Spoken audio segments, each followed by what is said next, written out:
everyone, it's Dr. Towfigh. We're doing this on my Beverly Hills Hernia Center page. Hope you're well. I am really excited to be with you today because it's again another Tuesday and I've had a really great day this week. And in addition, we're going to be talking about nerve stuff.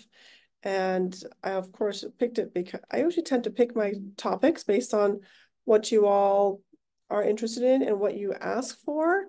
And if you're on HerniaTalk.com, which I highly recommend, I've had this web page for so many years, since 2013. We have thousands and thousands of people that have been helped with HerniaTalk.com. It's a free discussion forum. But some great topics came on it. Thank you everyone for joining me. My name is Dr. Shirin Towfigh. I am your hernia and laparoscopic surgery specialist. Those of you that are joining me on Facebook, you're either at Dr. Towfigh or at Beverly Hills Hernia Center. And also, many of you follow me on Twitter, X, or Instagram at HerniaTalk. As always, this and all prior episodes will be on YouTube, so you can watch, share, like, subscribe, and we are over 160, I think 165 episodes now, which is super exciting. And of course, as you know, we've also started a whole podcast.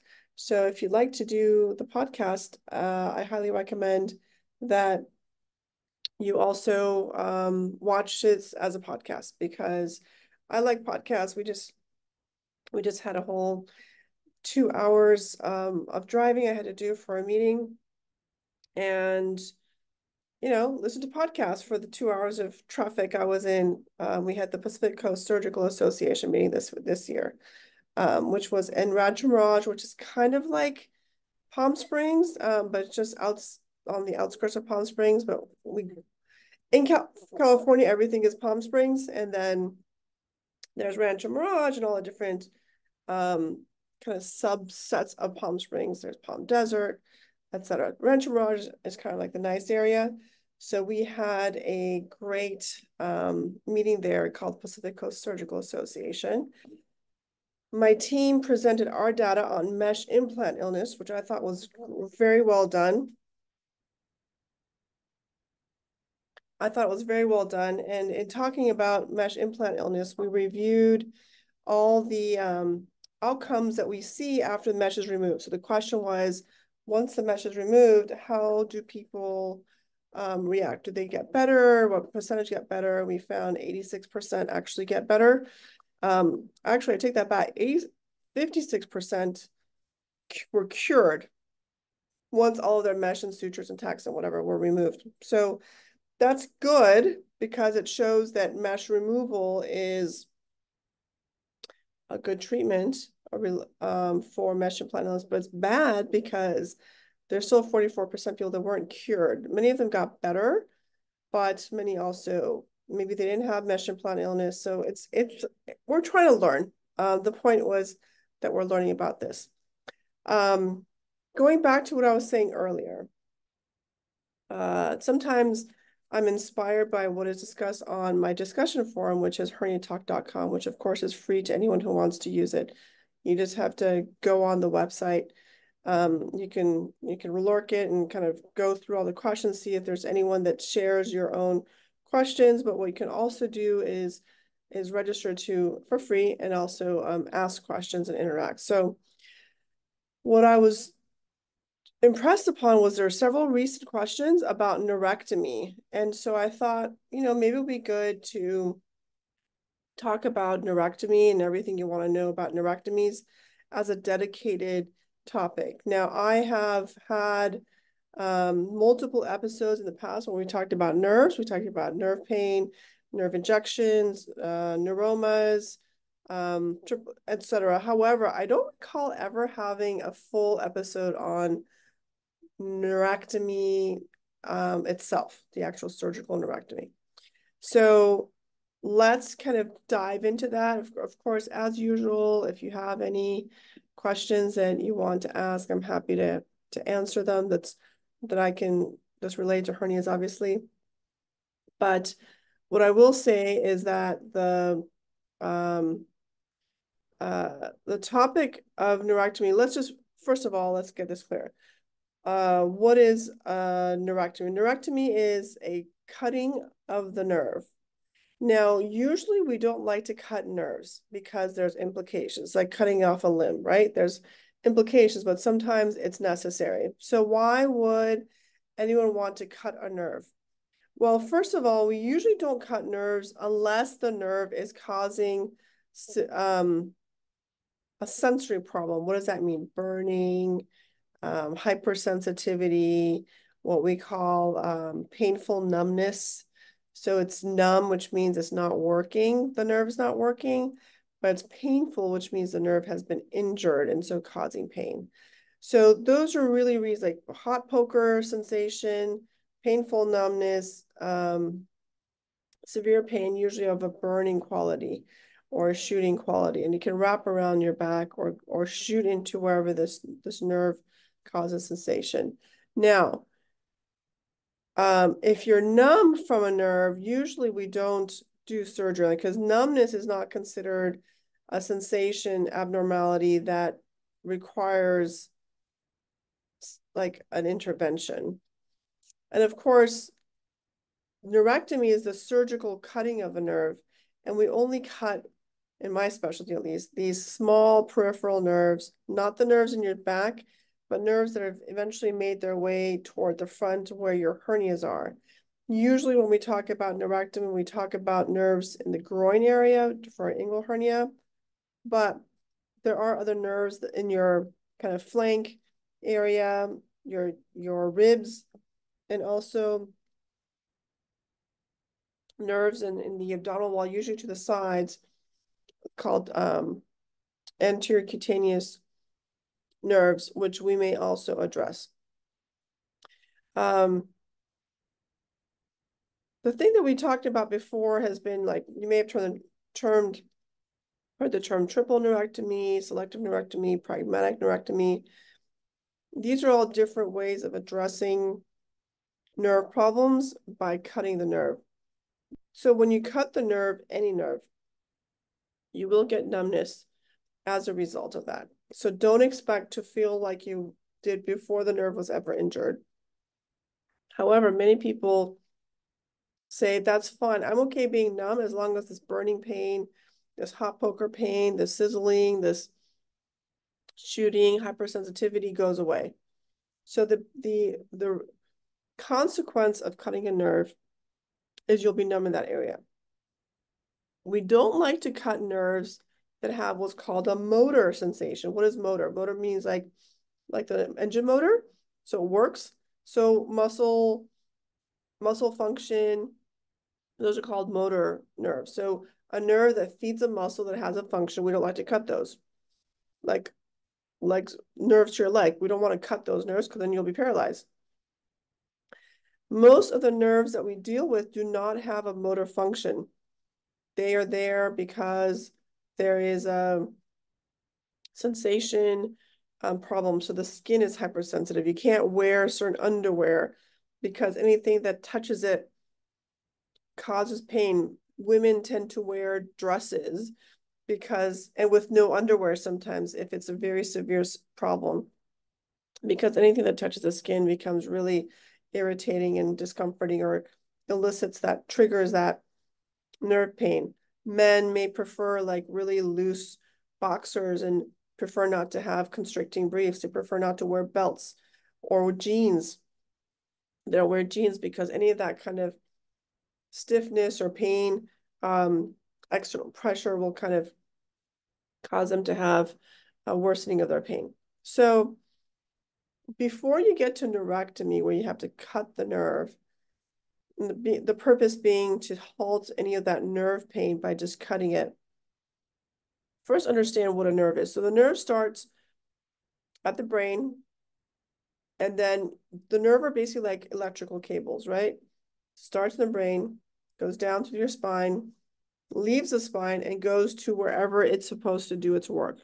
So let's talk about groin hernias. Starts in the brain, goes down your spine, and the upper part of your lumbar, T12, L1, L2, The nerves come out and then wrap around your abdominal wall. They travel through the abdominal wall down to the groin.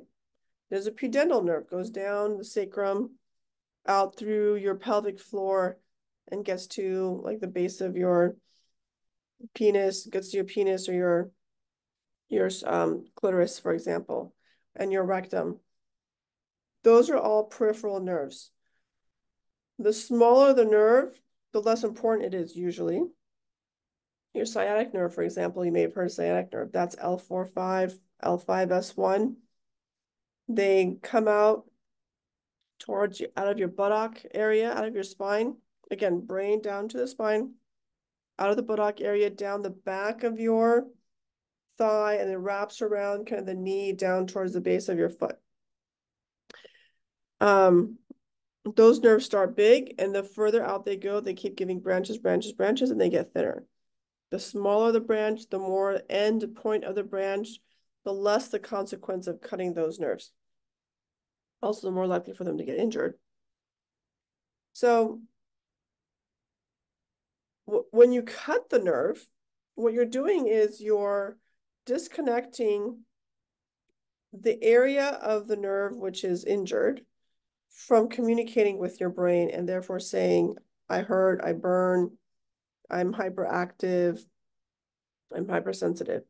So the same way that the traffic goes from the brain down your spine to, let's say, your groin area, wherever that skin is in the groin area, let's say you scratch the groin. That scratching takes the scratching action on the skin and then takes it all the way, travels through that nerve up your spine to your brain and says, this area of my groin is being scratched. If I take a little needle and prick it, it'll tell you my groin area is being pricked. If I cut anywhere between the brain and that skin area, if I cut that nerve, then that communication theoretically is gone. And you can be numb in that area, which means I can take a nerve, I can take a pinprick, or I can scratch the area and you would have no idea that I even touched that area. That's what should happen with a neurectomy. If you have a nerve injury in that area, then without me even pinpricking it with a needle or scratching it, you will have pain because the nerve is active because it's been injured and it's hyperactive. That's kind of the layman's way of explaining everything. I personally am not a fan of cutting nerves. It is necessary at times, but there was a time in our kind of surgical history where the term triple neurectomy became very popular. What does triple neurectomy mean? There's 3 major nerves for open surgery: the ilioinguinal, iliohypogastric, and the genital branch of the genitofemoral nerve. Those 3 nerves are part of the nerves that we always check as part of you should always check, of an open inguinal hernia repair. With the laparoscopic approach or the robotic approach, those nerves are often not visible. And what are visible and at higher risk of being injured are the genitofemoral nerve and the lateral femoral cutaneous nerve. These are all nerves that mostly have sensation, not too much motor function.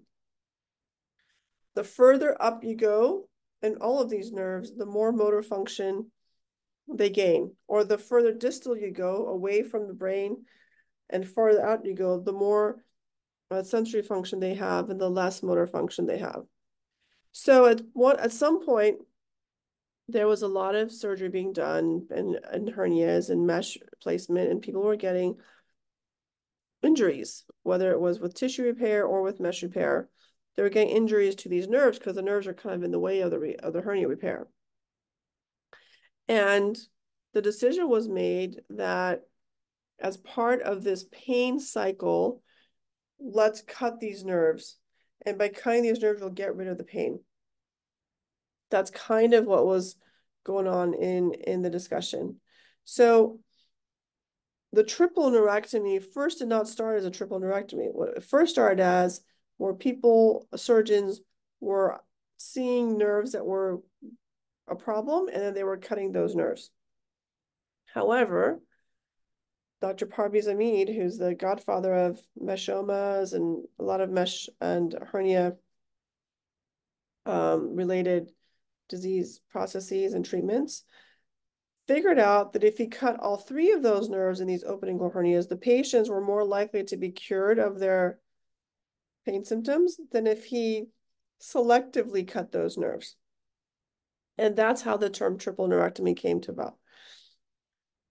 I love Dr. Amit. I think he's a genius and he's added so much to our world. However, this idea of triple neurectomy has kind of taken a life of its own. And there are a lot of surgeons that just use the word triple neurectomy like it's a given package deal and overuse the need for neurectomy, number one, and then over-treat by cutting out nerves that are totally normal. Their theory is nerves talk to each other. So if I don't cut one that's normal, then the one that's abnormal will talk to the normal one and then start this pain cycle, which I don't believe in for multiple reasons. One is there are plenty of nerves. So you can't cut every single nerve. So if there's crosstalk of nerves, doesn't mean the fact that we're identifying these three nerves is somewhat artificial. There are other nerves as well that are not part of the hernia repair that potentially nerves can do this crosstalk and talk to each other. So you can't cut every single nerve. Secondly, the way I interpret the data is, why are people that get triple neurectomy doing better from a pain standpoint than those that do selective neurectomy? Because if you willy-nilly cut everyone's nerves every time they have a revisional surgery, there will be plenty of people that needed it and plenty of people that didn't need it. You're basically over-treating them. Whereas if you take the time to really hone in and figure out which specific nerve is injured and which specific nerve is the problem and only direct your treatment to that nerve issue, then A, it takes much more time, much more thought, much more investment in that patient. And you may be wrong sometimes. And that's the problem that you don't have with triple neurectomy is you overtreat, but you're always right.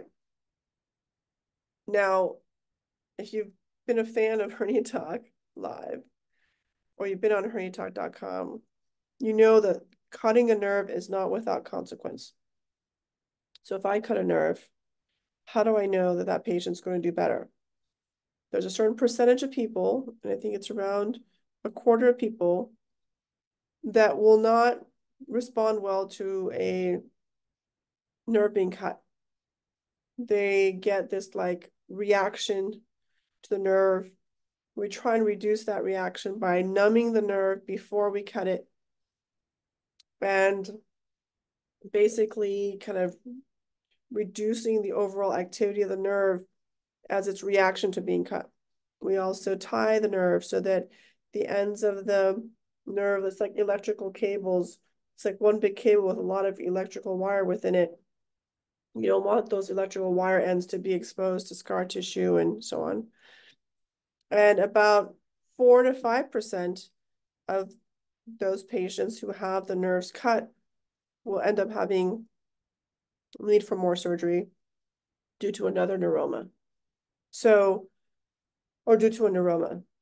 So we looked at our data, it's 4%. Other people have looked at their data, it's 5%.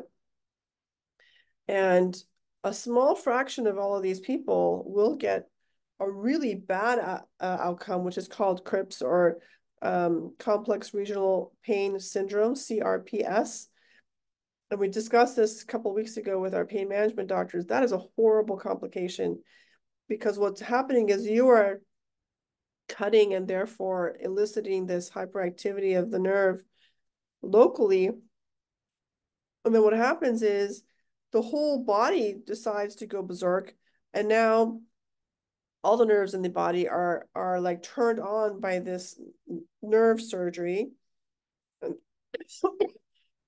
And typically, these are nerves in the arms and legs where you get a horrible, severe, burning, chronic pain that takes years to resolve. And that's really a horrible complication associated with nerve surgery.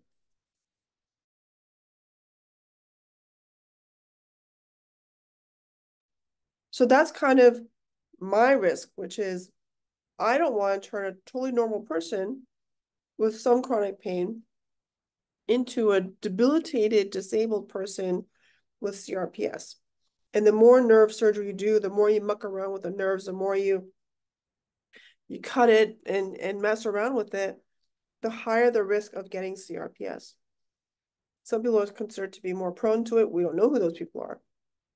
But whatever the situation,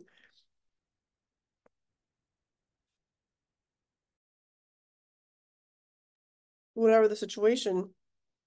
don't want to be that surgeon that is over-treating people and therefore increasing the risk of CRPS, complex regional pain syndrome, because years, you can't work, you can't survive, I've known people personally, unrelated to hernia surgery, that have had chronic nerve damage for years. They're in physical therapy, occupational therapy, water therapy, taking tons of medications, can't work, disabled, completely financially distraught because of this CRPS. It is not anything to be taken lightly. So these people that think nerves should be cut or you should do triple neurectomy, I'm completely against. The other thing I want to talk about is this concept of laparoscopic neurectomy. So interestingly, I was contemplating this idea of laparoscopic triple neurectomy. This is many, many years ago. I'm going to say 2006, maybe?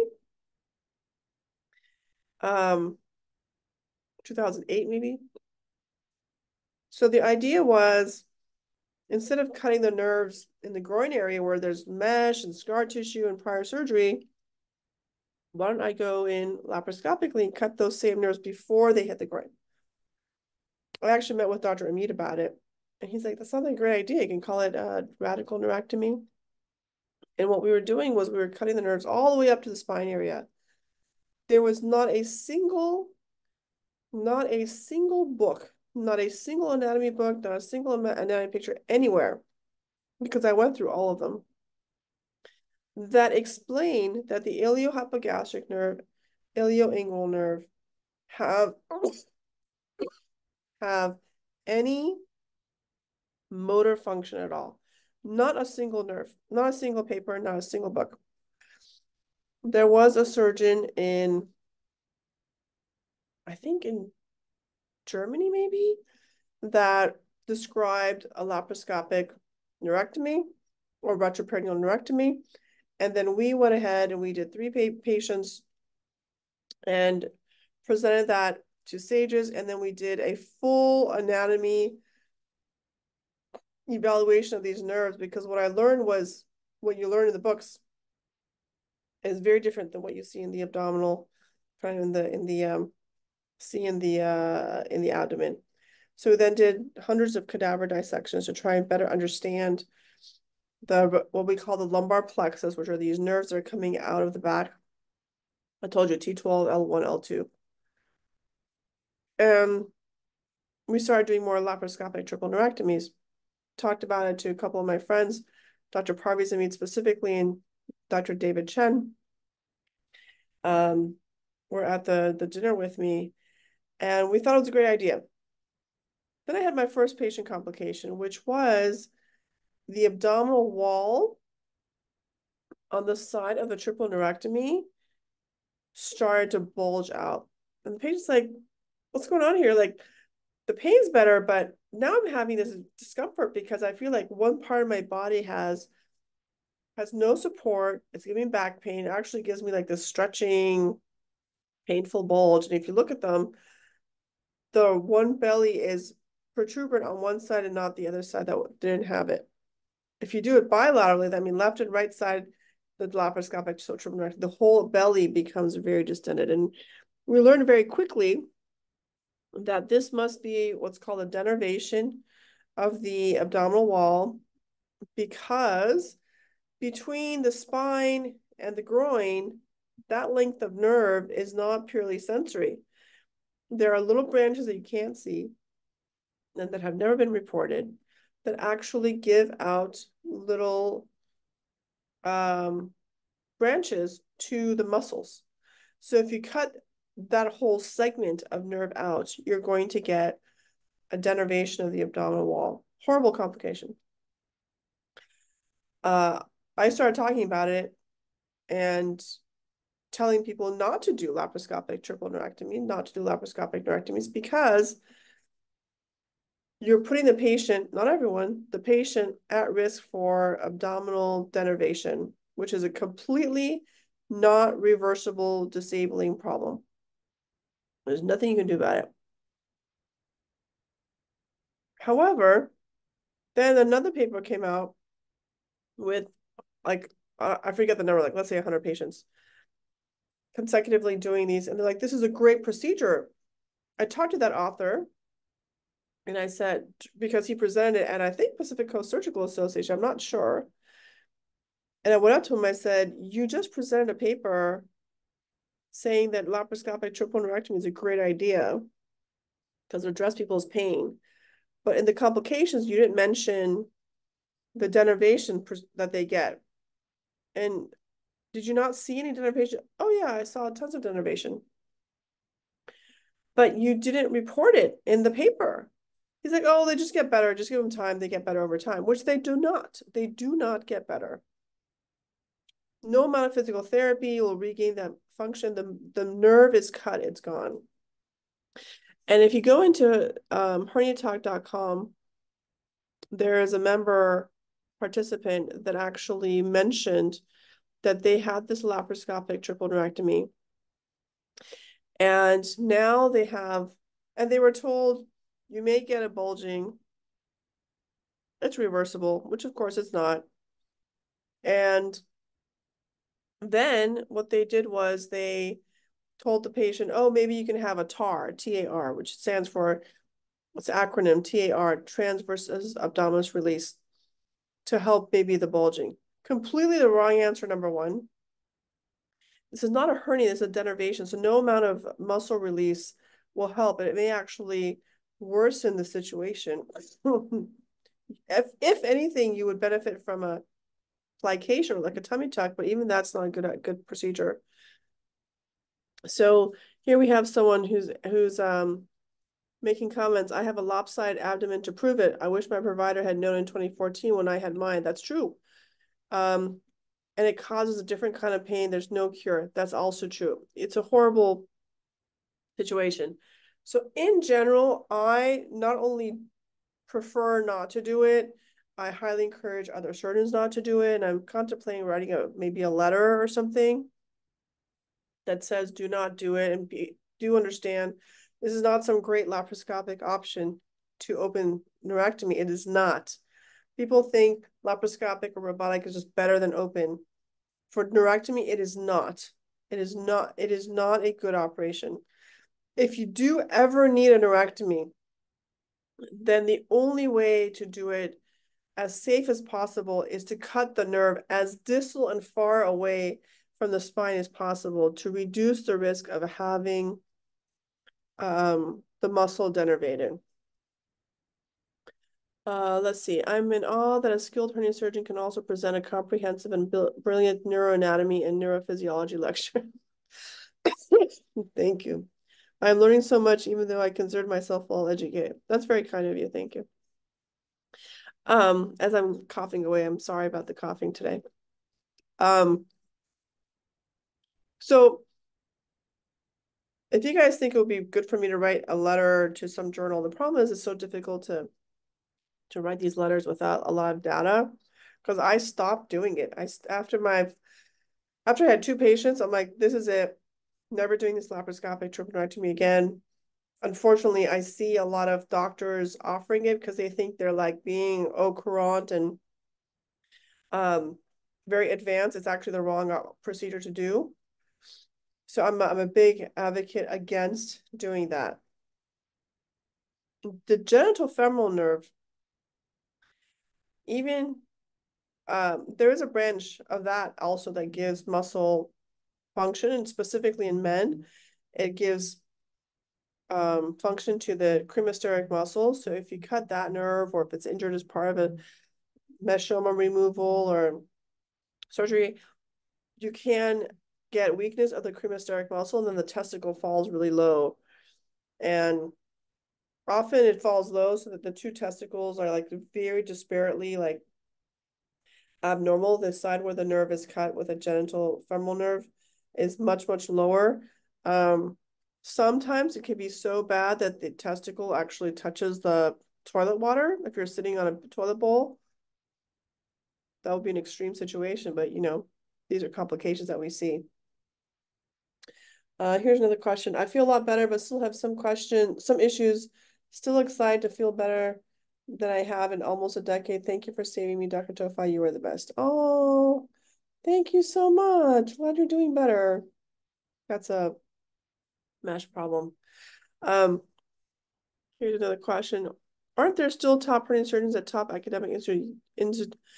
Okay, let me read this. Aren't there still top hernia surgeons at top academic institutions doing these? Why would they? Yes, there absolutely are. It's a horrible problem.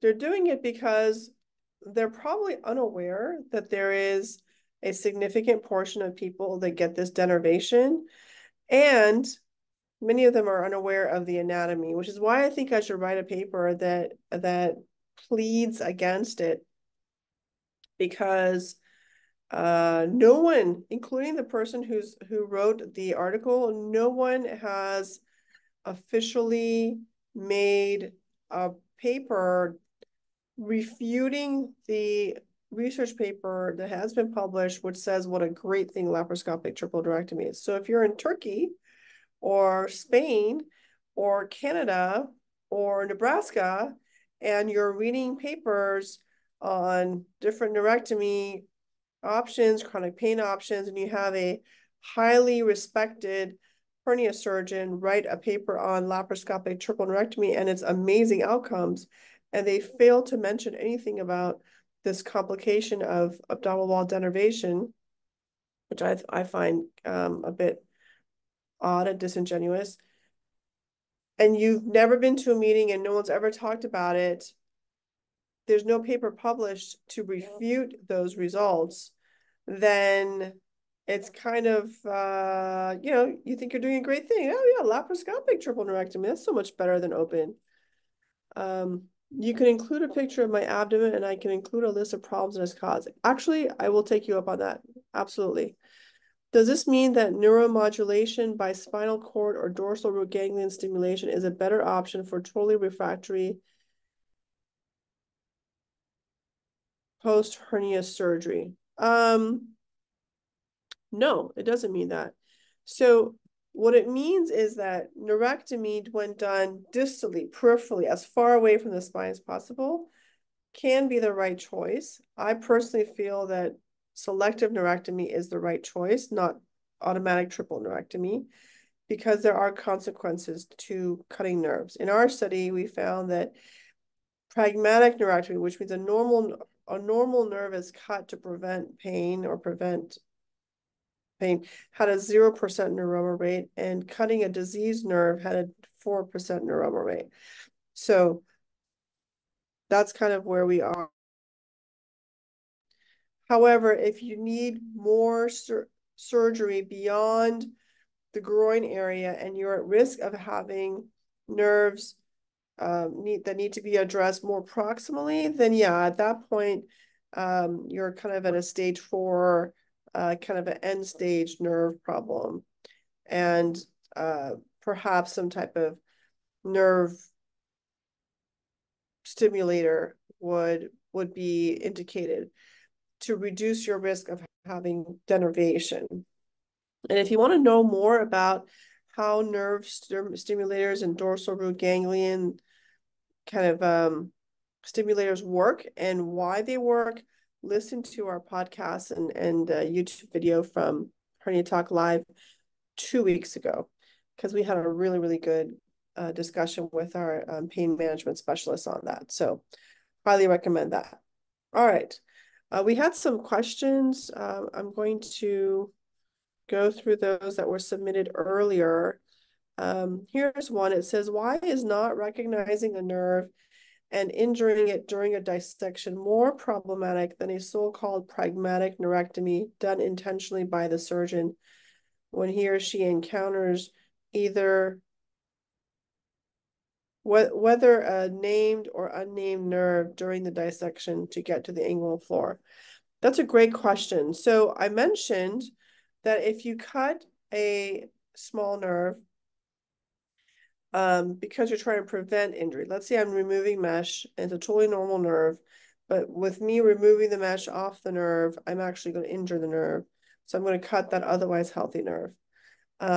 We found in our study a 0% neuroma rate, whereas if the patient had neuralgia, which means nerve pain, in a specific distribution of a specific nerve, let's say the ilioinguinal nerve, and our goal is to go in there to specifically address that ilioinguinal nerve, cutting that diseased, abnormal, painful ilioinguinal nerve, and appropriately tying it off, giving it numbing medication, dunking it into the muscle, doing all the tips and tricks that we're taught to help reduce complications and neuromas, you still have a 4% neuroma rate.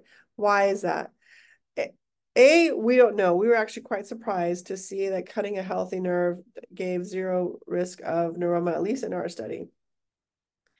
It could be that we just don't understand enough about how the nervous system works. So if a nerve is already diseased and hyperactive, then possibly cutting it to stop that hyperactivity and disease and cutting out the disease portion is a successful 96% of the time, but in some patients, they are just neuroma makers or nerve the same way some people scar more than others and some people feel pain more than others. Maybe people that have already demonstrated a propensity towards non-healing of nerves, that cutting at the nerve again will also put them in that direction. I don't know. That's kind of a theory that I have. Distal neurectomy requires re-entering a previously operated inguinal canal or going through scar tissue, not virginal access site. That's not true. You can, distal neurectomy does not imply you have to also cut out the mesh or go into an area that's been pre-operated on. You can go just outside that area and cut the nerve proximal to where it was injured. So you don't have to take out nerve. You don't have to go through the disease scar if your only purpose is to address nerve pain. Okay, here's the next question. What is the difference between neurolysis, neurectomy, and neuroplasty? So neurectomy is cutting the nerve. Ectomy always means to excise. Neurolysis means to carefully dissect the nerve off of scar tissue or its natural pathway. For example, for, let's say, Scholdice technique, we do have to kind of dissect out the nerve and move it out of place to do your suture repair so that you don't risk capturing the nerve in your suture repair, for example. So that's neurolysis. And then neuroplasty implies kind of repairing a nerve. And that can be done with sutures or by bringing in another nerve. And there are all these different techniques. Mostly people that do neuroplasty are neurosurgeons or plastic surgeons, which have this very highly specialized specialty in peripheral nerves and grafting of nerves. I was told I need a triple neurectomy. Should I agree to it? So I think if someone tells you to do a triple neurectomy, you should get a second opinion. And if that second opinion agrees, then likely is that you do need a triple neurectomy. My personal bet is I only do triple neurectomy if every single one of those nerves is injured or at risk of being injured. But if it's a totally normal nerve, I leave those alone. And that's what we call selective neurectomy. Let's see the next question. What do you think about laparoscopic neurectomy? Okay, we discussed that. I don't like it. Are the ilioinguinal, iliohypogastric, and genitofemoral nerves always identified during a hernia-related procedure? That's a good question. So they should be identified. For open hernias, you must identify the ilioinguinal, iliohypogastric, and genital branch of the genitofemoral nerve before doing much dissection that may injure it. Why?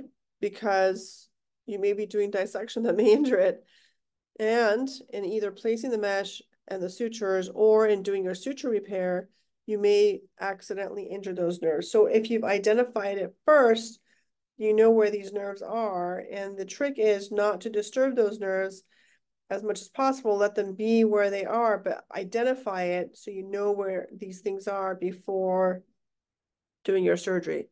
It's like driving in traffic. You need to identify where the light is and where the crosswalks are, so you don't hit pedestrians. Doesn't mean you have to move things around, just kind of identify it to protect it. For laparoscopic surgery, that's a different story. With laparoscopic or robotic hernia repairs, you really should not be identifying any nerves because by identifying it, you have to dissect through certain tissue levels to get to them. So the genitofemoral nerve is deep to a fascia away from the spermatic cord and the round ligament, and the lateral femoral cutaneous nerve is also deep to a fascia. So in someone that's obese or normal weight, you should not be seeing those nerves.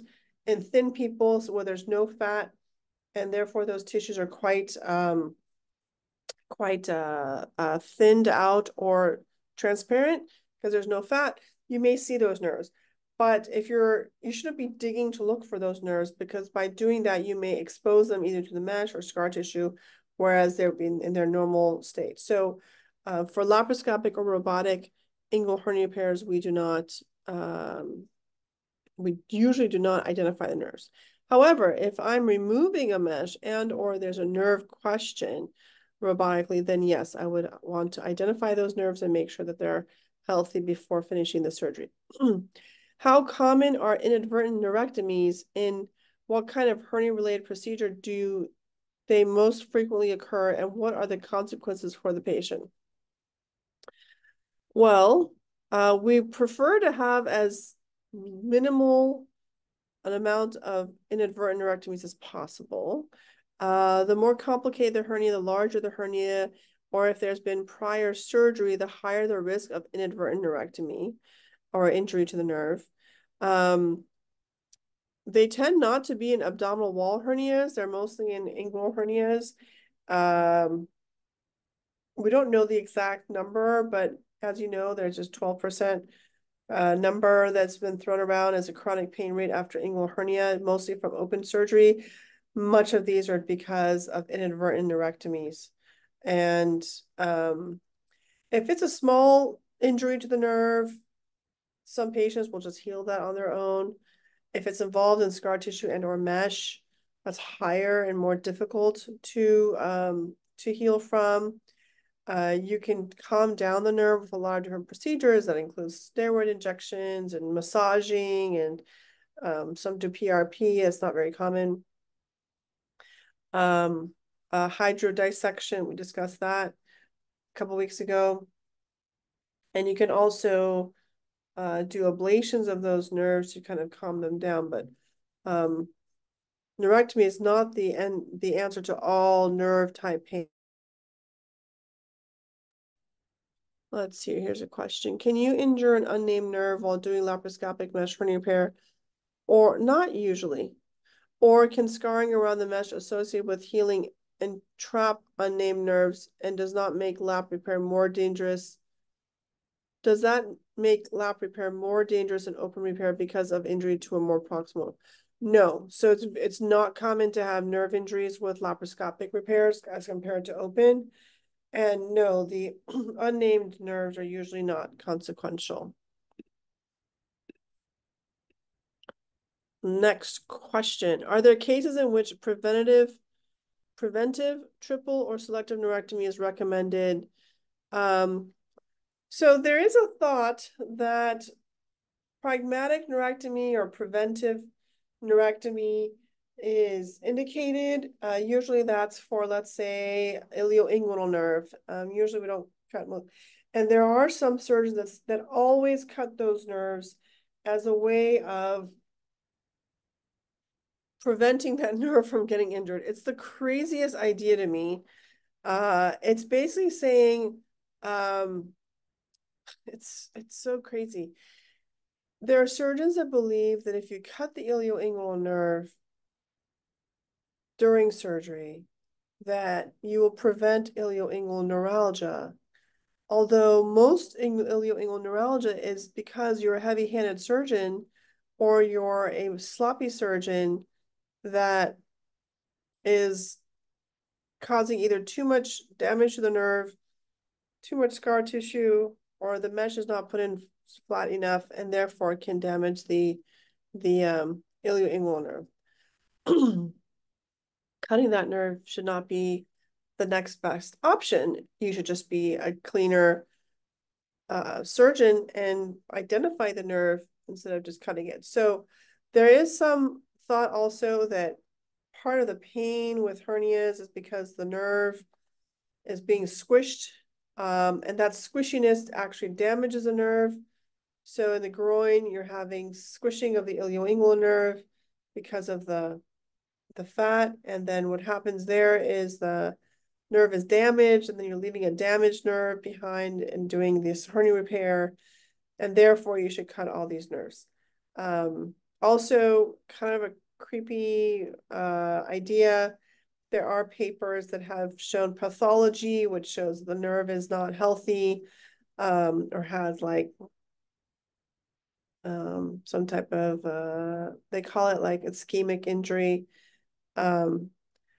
It's hard to believe because there's plenty of us that don't ever do the ilioinguinal neurectomy that's pragmatic or preventive, and our patients do just fine. So I don't want to be that surgeon does extra surgery that then causes either neuroma or CRPS, complex regional pain syndrome, which is disabling. There hasn't been anyone that's actually studied the risk of doing that with pragmatic neurectomy, and the surgeons that do it swear by it. They think that they're preventing pain. So most of us that are hernia specialists don't believe in doing that, but there's enough surgeons out there doing it that it is considered part of a standard approach for especially inguinal hernias. I think it's crazy, especially in women, to cut the ilioinguinal nerve means that probably their inner thigh and maybe even their mons may be numb. If they cut their genital nerve branch, certainly that's very horrible. I had never heard of a pragmatic triple neurectomy on an elective case until I saw one patient recently who had an elective hernia repair. It's a female, elective hernia repair and a triple neurectomy at the time of the elective hernia repair. And when she asked the surgeon, he said, "Oh, this is considered standard." Completely not standard, number one. She now has complications from her surgery, number two. It's not cool for a female to be completely numb in her groin and mons from a sexual satisfaction standpoint, number three. It shows the poor understanding of the surgeon and gender-based differences in hernia repairs, number four. So does it happen? Apparently, yes. Should it happen? Not in my book. Do plenty of well-respected surgeons that are considered hernia specialists do this? Yes. Should they? Not in my book, but that's something to be debated amongst ourselves, and they debate, and it's just like a stupid debate, honestly. I don't agree with it.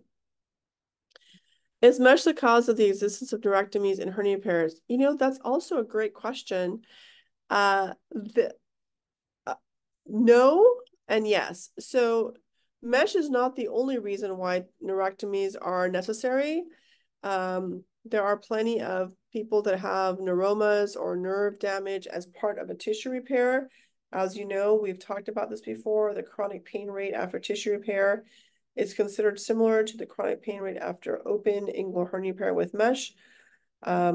Because of this risk of tearing and even nerve injury as part of a tissue repair. So no, the risk of the need for neurectomies is not purely a mesh issue. But yes, the majority of neurectomies that are necessary are done in patients with mesh repairs. I hope that, I don't know if that's clear or not. Let's see, next one. Is it always impossible to reinnervate the involved muscles after a neurectomy? So it's not always impossible. Like I mentioned earlier, there are plastic surgeons and maybe neurosurgeons that do this nerve grafting. They basically take a nerve from one area of the body and reimplant it onto a diseased nerve and encourage those muscles to gain function by recruiting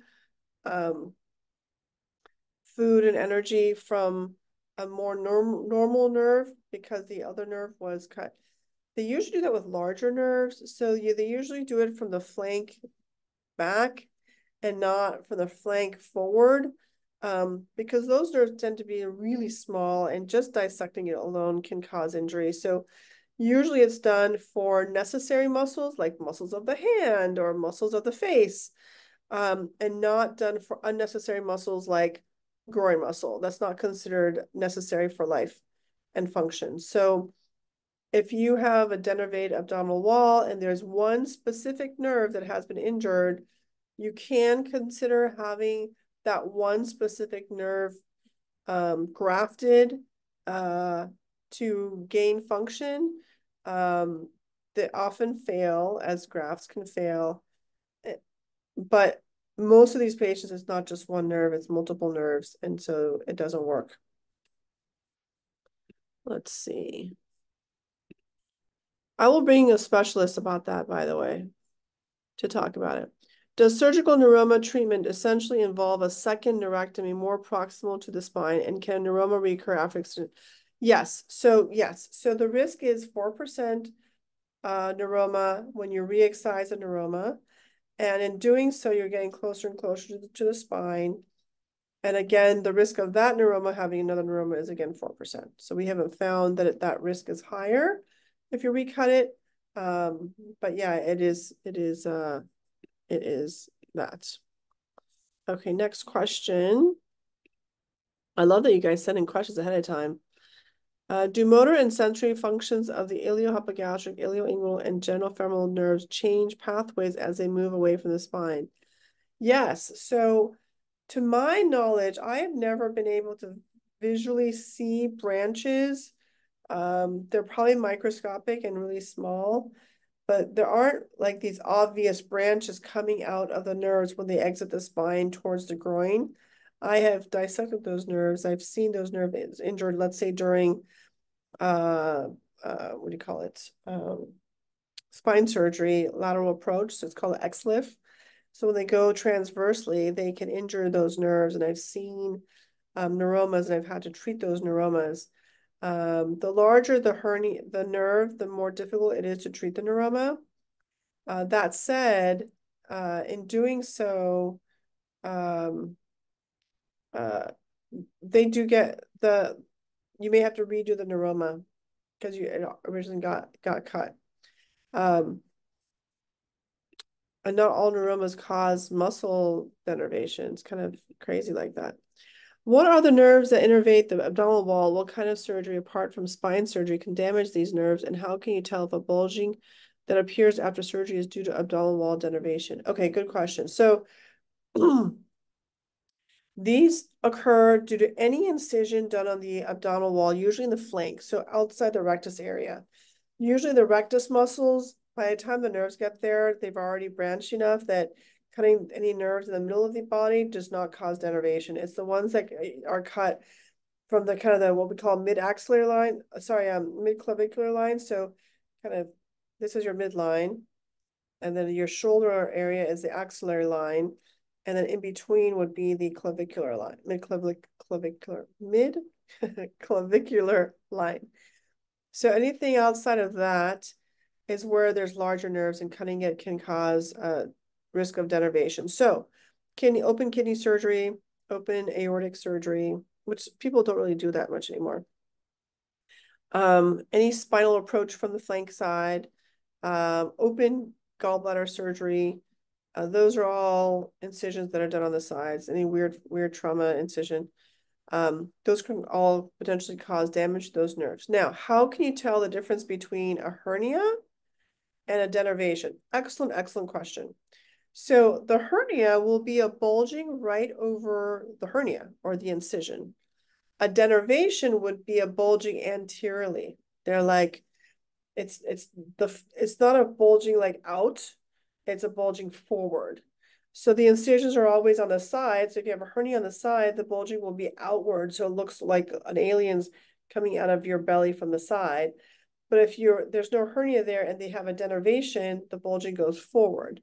Now, if you've had damage to the nerve, but not actually cut the nerve, let's say you had a spine surgery and they pulled on the abdominal muscles, so it stretched it out, but didn't actually cause injury, then in those patients, you usually allow a year for them to regain muscle function. And you don't need to operate on those people. But if the denervation is complete and they're not better after a year, that's usually my rule of then considering basically it's like a tummy tuck of the abdominal wall in that area.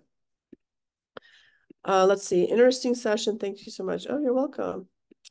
Yeah, I love it. I thought this was a good session because we talked about somewhat specialized topic, which is neurectomy. And I'm not even a neurosurgeon, but because of my work, which is often involves revisional hernias and nerve pain, I've learned a lot over the time.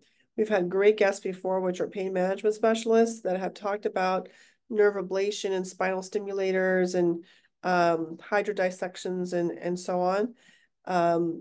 We haven't had a neurologist. I'm working on that to get you a really highly respected neurologist that understands peripheral nerves. Most of them are like stroke specialists or sleep specialists or movement disorders, Parkinson's disease, but we don't really have peripheral nerve specialists, that many of them, but I have a couple connections I'm working on to get you. And then lastly, there is a handful of plastic surgeons that actually do this nerve grafting, and I'm trying to get them to speak on HerniaTalk.